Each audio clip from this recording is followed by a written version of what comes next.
Assalamualaikum warahmatullahi wabarakatuh. Saya Fitria Wulandari, mahasiswa PPG Guru Tertentu tahap 2 tahun 2024 Universitas Pendidikan Indonesia dengan nomor induk mahasiswa 2418737 akan mempraktikkan konseling individual dengan tema pemilihan karir melalui pendekatan tribe and factor.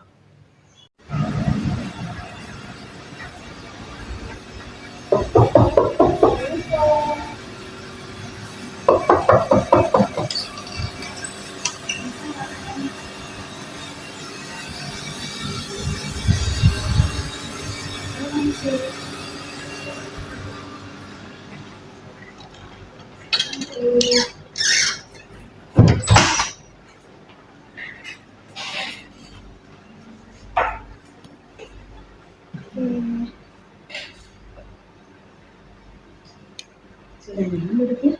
Sudah. Barangkali mau digeser lagi di sudah nyaman ya? Selamat datang di ruang BK. Terima kasih ya, Ibu senang sekali kamu sudah ke ruang BK. Ibu, kamu gimana sih? Sejauh ini sih baik Bu, alhamdulillah. Orang tua di rumah baik? Baik, alhamdulillah. Tadi sudah ya? Sudah izin tadi. Terus gimana sekarang PKL-nya? Kamu kelas 12 kan? Iya Bu, kelas Sudah lancar katanya atau ada hambatan barangkali? Sejauh ini sih sudah lancar dengan KKL saya KKL di PT Lima Benua Konsultan Ya. di Sindang. Ya. Sudah apa nih yang dikerjakan ya? PKL-nya maksudnya sudah apakah sedang melakukan praktek atau ada laporan, isi buku laporan jurnal mungkin? Oh iya, ini sih sedang mengisi jurnal buat laporan. Kan mau laporan ya, beberapa minggu lagi selesai ya? Selesainya sampai bulan akhir November. Berarti 2 bulan lagi tuh, 4 bulan lagi ya? Iya, 4 bulan lagi. Udah kelas 12 ya, sekarang tinggal nanti persiapan uji kom. Kalau sudah selesai PKL, baru persiapan untuk uji kompetensi. Masih menjadi pengurus OSIS? Masih Bu, tapi mau saya mau udah fokus ke OSIS baru. OSIS yang iya, kemudian juga kemarin Ibu ada kegiatan katanya OSIS. Kegiatan apa itu? Oh itu LDK Bu, latihan dasar kepemimpinan OSIS. Itu buat kayak memimpin gitu, kayak meningkatkan kemampuan dasar OSIS juga biar mereka tuh jadi karakter yang lebih tangguh lagi. Kira-kira siapa yang terpilih tuh? Kemarin kan ada 3 paslon ya? Iya, ketua dan wakil ketua OSISnya. Yang terpilih nomor berapa?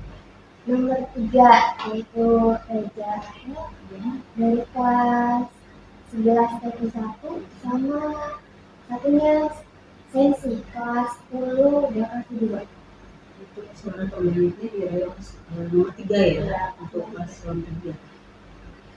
Kalau kamu sekarang masih jadi pengurus OSIS nih, nanti masa lengsernya atau apa ya, serah terima jabatan lama ke baru itu kira-kira kapan? Tanggal 14 Oktober Senin besok ya. Oh itu akan serah terima jabatan ya, dari yang lama sampai baru. Untuk harapan sendiri apa nih, kamu harapannya buat posisi yang baru tuh apa? Harapan untuk OSIS baru bukan hanya wakil sama ketuanya aja, tapi sama pengurus barunya. Semoga bisa jauh lebih baik lagi dari tokoh-tokoh sebelumnya. Semoga semakin kreatif juga untuk ada event-event, terus semoga semakin maju juga OSISnya, semakin dikenal banyak orang. posisi ya. untuk posisinya. Baik, ibu juga punya apa ya, harapan juga sama pengurus OSIS baru ini, semoga lebih baik lagi, lebih berinovasi, lebih meningkatkan ya kreativitas juga gitu untuk ini untuk OSISnya. Kamu udah pernah nggak dengan membawa buku ke sana ini? Jadi saya kesini dan kita mau berkonsultasi sama guru. Saya kan mau lulus ya Bu sebentar lagi, mau graduation, mau keluar dan sebagainya. Jadi rencananya saya tuh Ya, mau lanjut berkuliah. rencananya ya. Jogja, tapi orang tua tuh gak boleh. Pengennya mereka saya tuh langsung bekerja di perusahaan atau enggak keluar negeri, ke Jepang. Ya, ikut berarti ke pelatihan ya, pelatihan di apa tuh namanya LPK gitu ya, Iya. untuk belajar bahasa dulu gitu. Terus apa? Ada sesuatu yang mau dibahas yang mau disampaikan?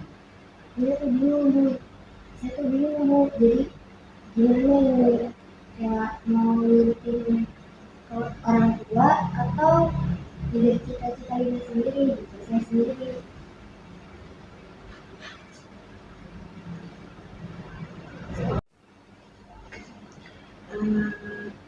Kamu ke ruang BK ada? Ibu aku mau berkonsultasi sama ibu. Sekarang kan aku mau itu ya, mau lulus kelas 12-nya. Udah mau graduation juga, udah mau ngumpulin laporan juga. Nah, aku tuh bingung. Aku mau lanjut kuliah, tapi orang tua tuh gak boleh. Kayak mereka tuh pengennya aku tuh langsung kerja gitu, atau ikut pelatihan belajar bahasa untuk luar negeri, kerja di luar negeri. Ya, di mana? Kalau kerja orang tua di mana? Menentukannya di mana? Kalau tuh sih di mana aja ya, yang penting kerja, dapat kerja gitu. Kayak di pabrik, di perusahaan juga nggak apa-apa.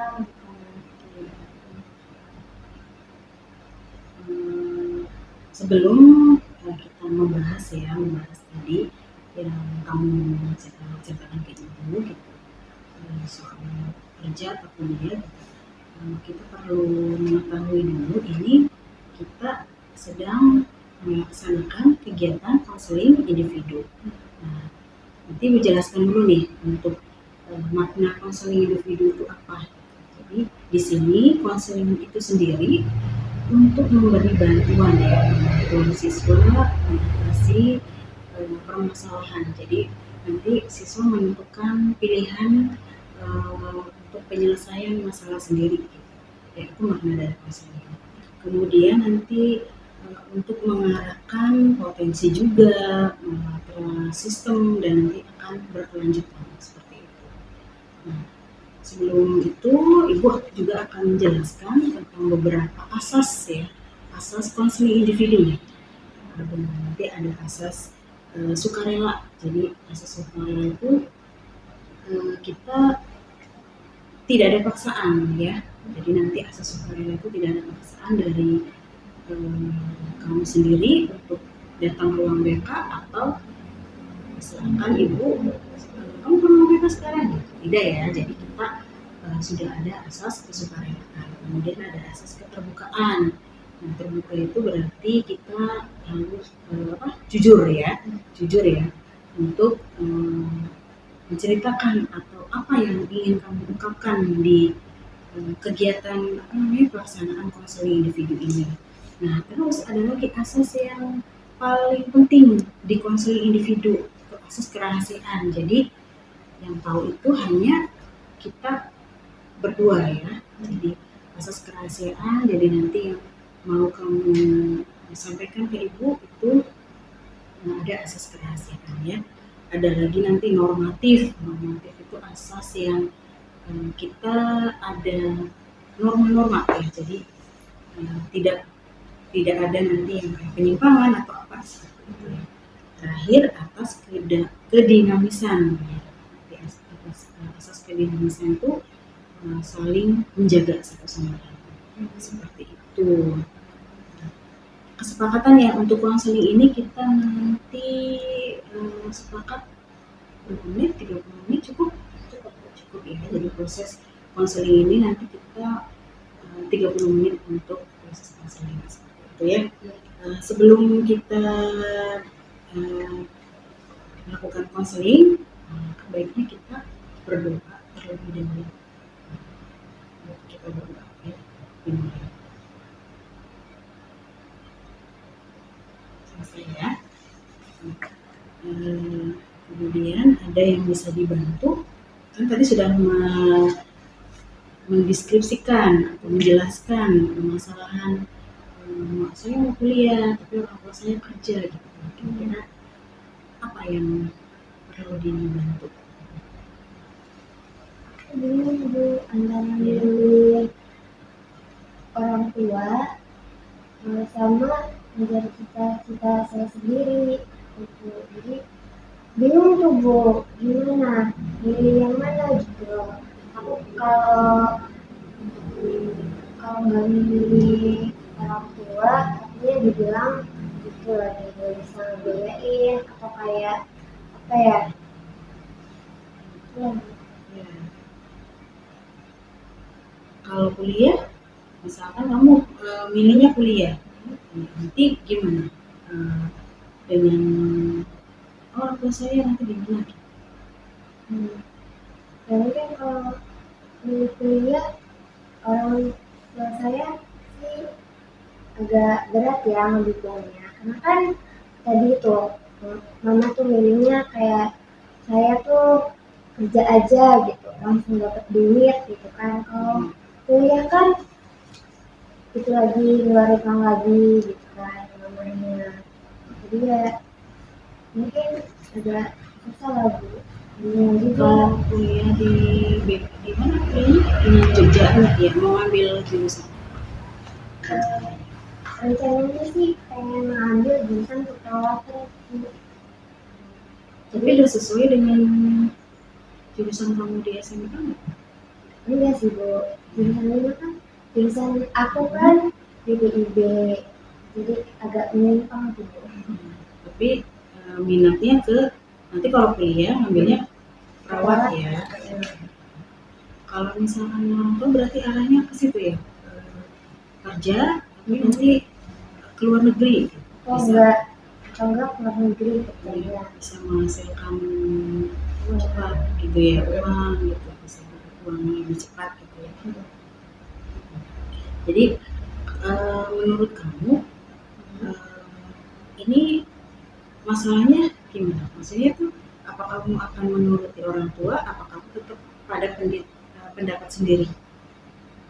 Ya aku sih pengennya pendapat sendiri ya, tapi mikirin orang tua juga, nanti sakit hati enggak atau apa ya, bisa ngebiayain enggak, mau ngebiayain enggak gitu. Untuk kuliahnya ya. Jadi bingung mana ya, terus ini gimana? Kalau ibu ini ya, ini mendeskripsikan aja ya. Ini tuh apa ini? Oke. Ini kalau bukan keras ya. Kalau dipatahkan bisa nggak? Bisa. Jadi sebenarnya masalahnya itu ada di pulpen itu keras atau masalahnya keyakinan kamu. Kalau ini nanti bisa kalau dipatahkan berarti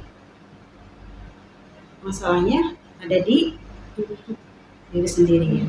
Jadi bukan karena masalah pulpen itu keras terus ini jadi masalah ya, tapi karena kita berpikirnya bahwa dengan keras ini ya sudah ini masalah gitu. Tapi sebenarnya yang menjadi masalah itu keyakinannya kita sendiri seperti itu. Jadi ibaratnya ketika ada situasi yang ini pulpen keras, masalahnya keras jadi nggak bisa dipatahkan gitu. Tapi kalau misalkan kita berkeyakinan bahwa bisa, ya, keyakinannya bisa untuk diselesaikan gitu permasalahannya, seperti itu. Nah, ibu lihat kamu bawa buku nih sama pulpen, berarti kamu udah siap ya untuk silakan nanti dicatat ya kelebihan dan hal positif apa ketika kamu nanti bekerja, sama nanti kelebihan dan hal positif apa yang ketika kamu kuliah. Kamu boleh ditulis sekarang ya. Silakan.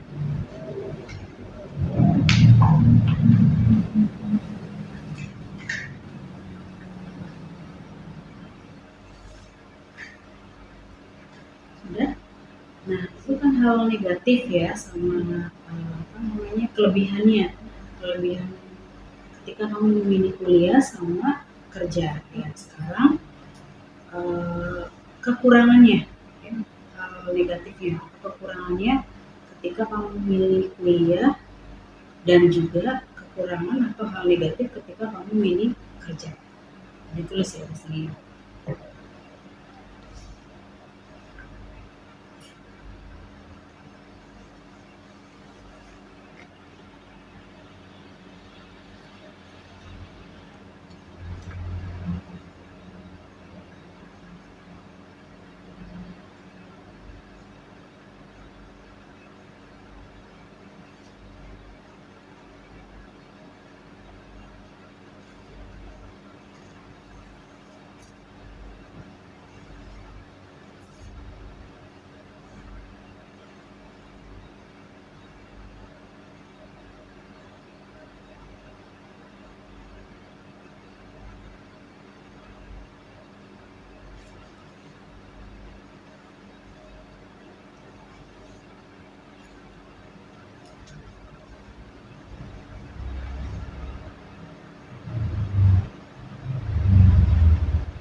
Sudah? Coba nanti boleh dulu ya, dibaca dulu ya.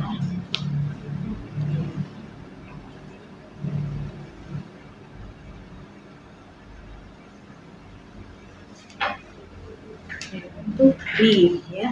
Coba kalau untuk ini apa kuliah ya, hal negatifnya pengeluarannya semakin bertambah. Terus menurut kamu stres ya, Iya. mungkin banyak yang harus kegiatan atau tugas-tugas yang harus diselesaikan ya, jadi mungkin bisa apa namanya lebih banyak tugas lah gitu ya. Terus jauh dari orang tua dan teman. Hal yang positifnya mendapatkan pengetahuan dan ilmu yang lebih luas, mendalam dan lebih mendalam. Terus meningkatkan kualitas hidup, mendapat kesempatan besar memperoleh pekerjaan. Oke. Kalau kerja positifnya mendapatkan uang lebih cepat, memperoleh keterampilan, membantu finansial keluarga. Negatifnya mendapatkan atau memperoleh uang lebih sedikit jika tidak berkuliah, mendapat pekerjaan yang lebih berat kalau kerja. Kemudian ada di sini kuliah juga ya, kuliah negatifnya atau kekurangannya ya, ini hal yang kurang ya, jadi bukannya ini pengeluarannya lebih semakin bertambah, betul ya, karena kalau kuliah itu biayanya mungkin lebih banyak ya, terus bisa memicu stres itu katanya ya, ketika nanti banyak tugas tidak bisa mengontrol emosi, tidak bisa beradaptasi dengan lingkungan di perkuliahan ya gitu. Belum lagi nanti dengan berbagai karakter dosennya gitu ya, terus jauh dari orang tua dan teman. Kalau kuliah kerja yang kurangnya dari kerja itu tidak mendapatkan uang yang lebih cukup, gajinya di bawah UMR. Ya, kan cuma lulusan SMK, jadi tuh kayak mungkin akan di bawah UMR kalau tidak berkuliah. Terus mendapat pekerjaan yang berat atau secara fisik, maksudnya gimana? Fisiknya lebih capek, Iya, lebih capek. lelah gitu ya. Kalau untuk kerja ya, jadi ini ada hal yang baik, ada yang kurang baik ya. Tapi ini nanti kamu arahkan nih ketika nanti saya harus menerima pendapat orang tua, karena orang tua itu pasti juga akan mengarahkan ya untuk masa depan kamu tuh baiknya gimana. Kalau misalkan kamu harus kuliah dengan pertimbangannya adalah yang tadi syaratnya, misalkan kuliahnya misalkan dapetnya yang jauh gitu, terus biayanya lebih banyak gitu, untuk biaya kosnya, untuk biaya kehidupan sehari-harinya, makan apa gitu, beli apa misalkan kuota atau wifi gitu, kayak tugas ya.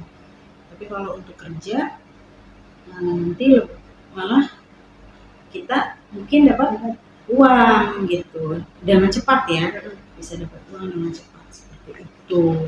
Nah, ini ibu sudah sudah dari penjelasan kamu, dari yang kamu tahu, berarti sudah bisa silakan kalau untuk mengarahkan nih ke permasalahan kamu nih ya. Jadi sudah tahu kelebihan dan kekurangannya dari dua pilihan karir kamu ya, antara kerja sama kuliah. Jadi kamu sudah bisa, oh ya kalau saya kuliah nanti begini, kalau saya kerja nanti seperti ini gitu. Sudah bisa menggambarkan ya. Jadi ini silakan, ibu tidak bisa menentukan kamu harus kuliah atau kerja ya, tapi ibu mengarahkan. Karena apa? Karena pilihan orang tua juga sebenarnya baik ya, pilihan kamu juga karena kesenangan kamu mau menambah wawasan, Bu, saya mau kuliah itu nanti dapat ilmu yang lebih ini gitu, bermanfaat, lebih bisa menyalurkan ilmu misalkan gitu ya. Jadi gitu. Jadi ini Bu arahkan, kamu sudah bisa berpikir ya gimana nanti apakah saya akan menerima keputusan orang tua dengan konsekuensinya, atau saya harus pendapat saya sendiri seperti itu. Jadi nanti dipertimbangkan dua-duanya ya, seperti itu ya. Sudah bisa dipahami? Sudah. Tapi misalnya ya, kalau aku kuliah sambil kerja itu gimana? Atau aku keluar negeri terus kerja, nah, terus kuliahnya di online gitu. Kuliah kayak T gitu. Iya, kayak UT. Gimana tuh? Bisa saja ketika kamu bisa memanage waktu, bisa mengatur waktu dengan baik, kemudian nanti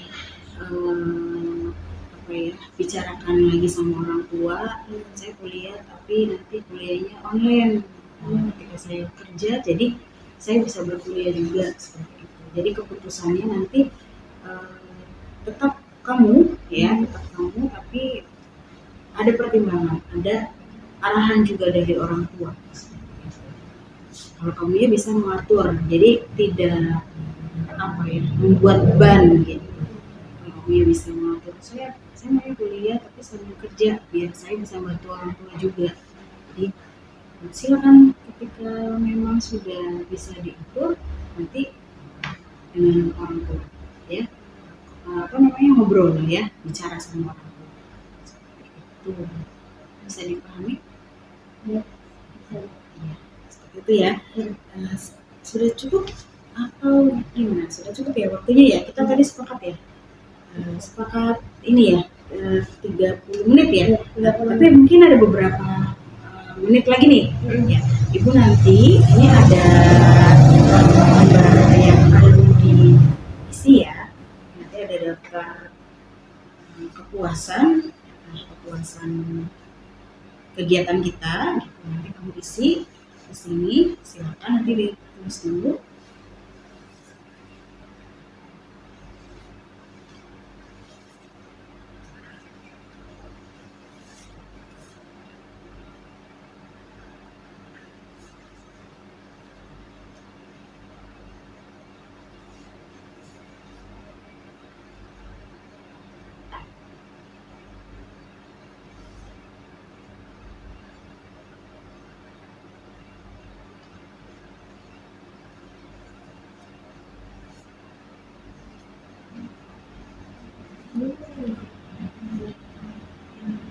Ya, diisi nanti nama ibu ya.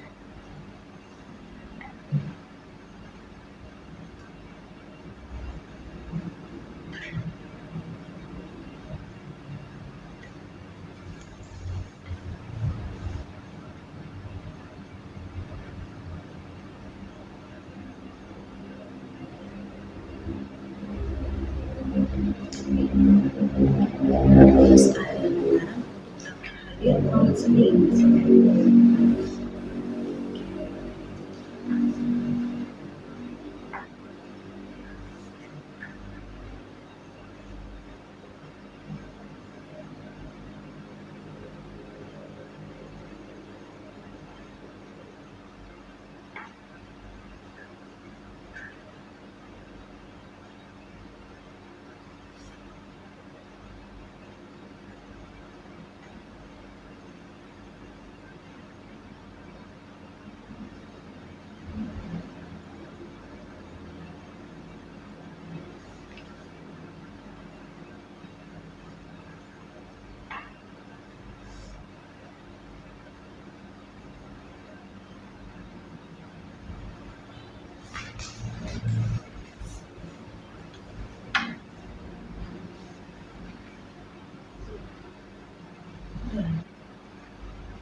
Sudah ini buat ini, buat apa namanya,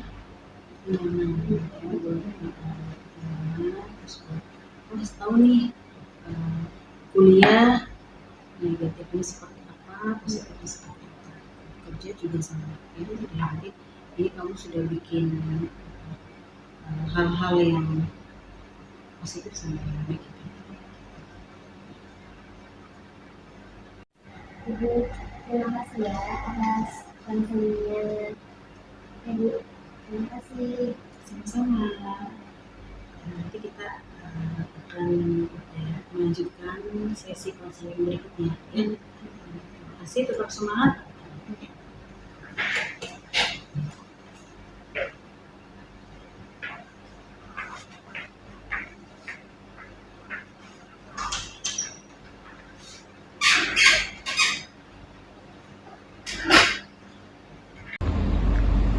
Demikian sesi konseling individual pada siang hari ini dengan tema menentukan pilihan karir melalui pendekatan trade and factor. Terima kasih. Assalamualaikum warahmatullahi wabarakatuh.